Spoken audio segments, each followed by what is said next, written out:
Hi guys, today I'm going to tell you all about the Scindapsus pictus exotica, also known as the Silver Satin Pothos.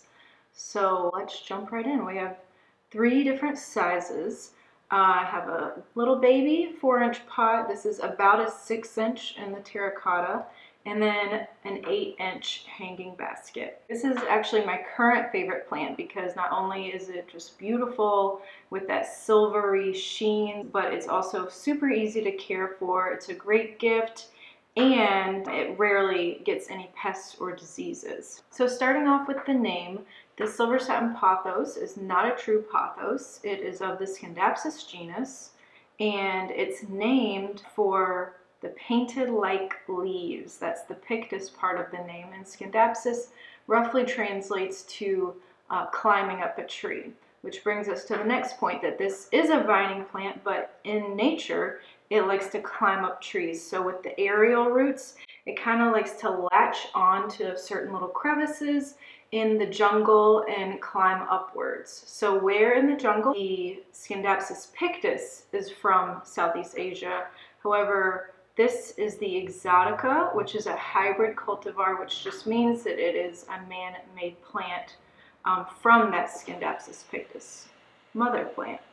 As far as appearances, as you can see, this one is really unique because it has kind of this light green foliage mixed with some silver, and the leaves are textured kind of a satin like the name, and they have a really sparkly sheen to them, so it makes these plants really kind of cool, especially when that afternoon or morning light hits and you get that sparkle. It can vine as it does in this 6-inch, and you can just kind of like let it hang off of a piece of furniture, or you can put a moss pole in here or some type of trellis and let it climb upwards.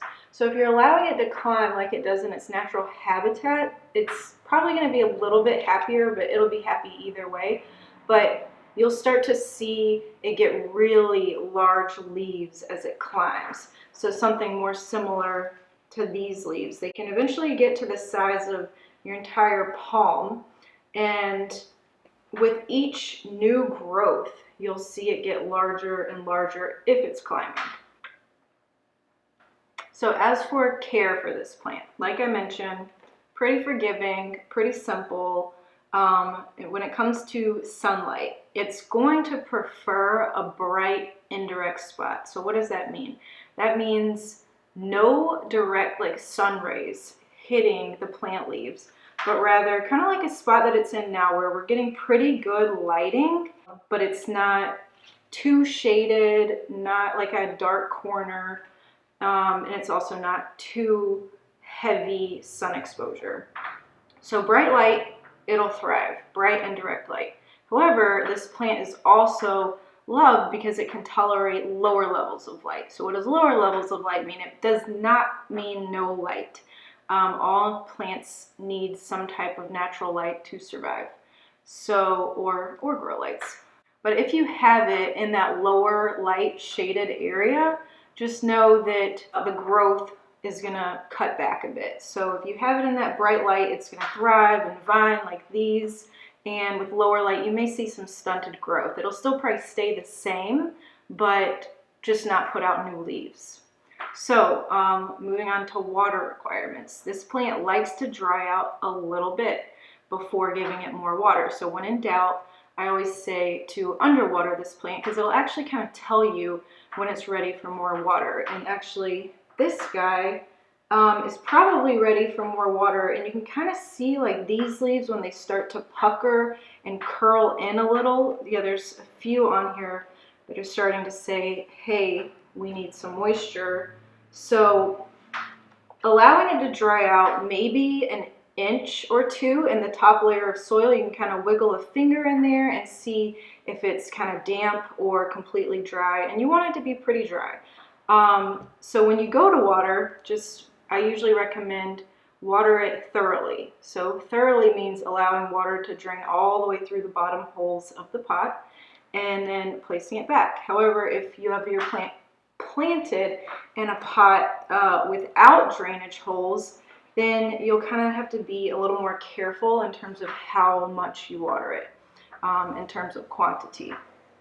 So probably, I don't usually recommend an exact number in terms of watering, like once a week or once every 2 weeks. I usually say every plant is unique and every indoor environment is unique. So here in South Florida, it can be humid inside and still warm. So watering stays pretty consistent throughout the year. However, if you are in a less temperate climate where you're getting really crazy seasons and winter's dry and cold, you're going to probably have to cut back a good bit, maybe even cut back watering to half the normal amount.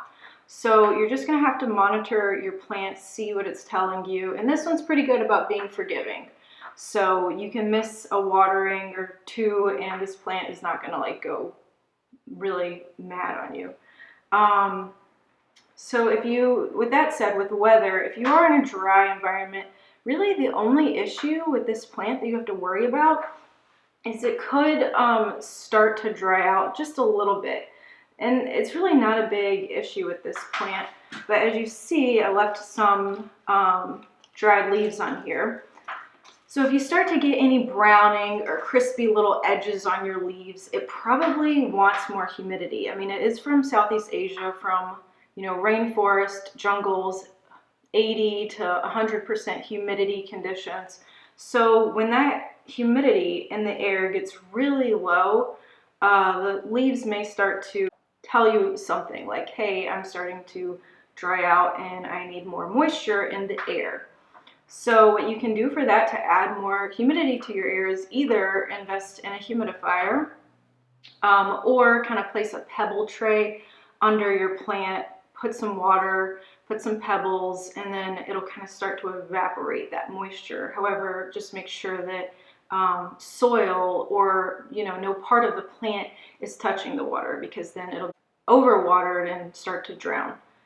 So I actually don't recommend, some people like misting for increasing humidity, and I usually shy away from that because sometimes it doesn't help. And with this type of plant, with this satin texture type leaf, the water can sit on the leaf and it can cause some fungal problems. So shy away from misting, and either humidifier or pebble tray with water.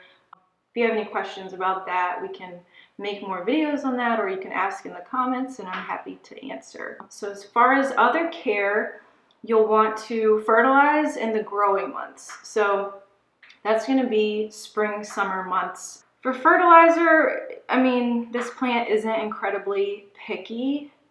We typically use a granular fertilizer, and you're just going to use half the amount that the box or the bottle recommends you use, because you don't want to overdo it. So we recommend doing that about once a month, or whatever the box says. Follow the box and do half of what it suggests. So as far as repotting, you really don't need to do it too often with this plant. I would say about once every year to 2 years, depending on the growth. So basically what you're going to look for is you're going to start to see if you notice any roots coming out of the bottom holes of the pot. Again, if you have a pot that doesn't have drainage, then you're just going to have to kind of tell by the plant growth itself if growth kind of gets stunted. So when you're repotting, you only want to go up about 1 to 2 inches in diameter. So for this 4-inch pot, you're only going to want to go up to like a 5 to 6 inch, and then again to this one. And just remember, if you do see yellow, dying, or brown, crispy leaves, just know that it doesn't mean that your plant has a problem. It is normal for a leaf here and there to fall off because they're making room for new growth. So unless you're seeing a lot of leaves dying off, it's typically not a problem. So don't freak out if you just see 1 or 2 leaves with an issue. It's normal and healthy. So the last point is about the safety of this plant. So if you have any dogs, cats, small animals, or toddlers, babies, that like to munch on things. This plant is actually mildly toxic. So the leaves do have an irritative substance that basically will just kind of cause swelling in the mouth, throat, stomach, cause issues. So just use caution. I usually advise if your animal doesn't get into things typically, it's usually okay, but you know, err on the side of caution and what you're comfortable with. To demonstrate, we'll go ahead and water this plant. So just again, allowing the water to trickle all the way down through the bottom holes of the pot. And this is terracotta, so it's actually going to absorb some of that moisture. So you want to keep that in mind if you like to plant in terracotta pots, that your plants will typically need more than they would in like a plastic grow pot. So do we have any water trickling through? We have a little bit coming through. So there you go. And now for a dual demonstration, we also have our humidity pebble tray. So you'll just set the plant down basically on the tray, and also since this is terracotta, it's just going to soak up the water, and as long as there's not, you know, excess amounts, it'll just soak up the water into the pot itself. So that is everything about the Silver Satin Pothos. It is a really great plant. You can find it at most garden centers, also online. Let me know your thoughts on this plant, and please like and subscribe if you enjoyed this content.